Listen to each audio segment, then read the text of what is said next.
কিছুক্ষণ আগে হবিগঞ্জ জেলার ছাত্র সমন্বয়ক মাহাদিকে পুলিশ গ্রেপ্তার করেছে।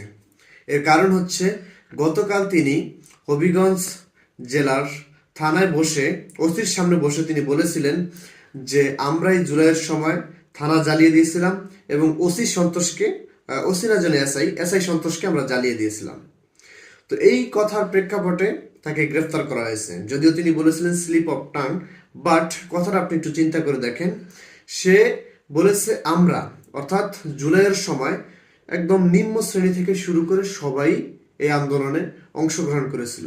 সুতরাং সবাই এই আন্দোলনের শরিক, সবাই মিলেই এই কাজটা করেছিল। এবং কেন করেছিল সে সেটাও বলেছে।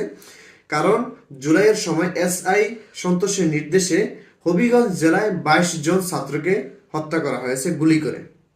এই যে 22 জন ছাত্রকে গুলি করে হত্যা করা হয়েছিল, এর প্রতিবাদে তারা থানা জ্বালিয়েছে, ওসি সন্তোষকে জ্বালিয়েছে। এটা কি তাদের অপরাধ? এই বিষয়টা নাম্বার 1 আপনাদের কাছে প্রশ্ন রাখলাম। নাম্বার 2, তারা বলেছে আমরা, তারপরও তাকে ব্যক্তিগতভাবে আমরা যদি বলে থাকে, অ্যারেস্ট করতে হলে হবিগঞ্জ জেলার সকল যারা জুলাই যুদ্ধে অংশগ্রহণ করেছে সকলকে করা উচিত। কেননা সেটা একা বলে না যে আমি জ্বালিয়েছি। ধন্যবাদ।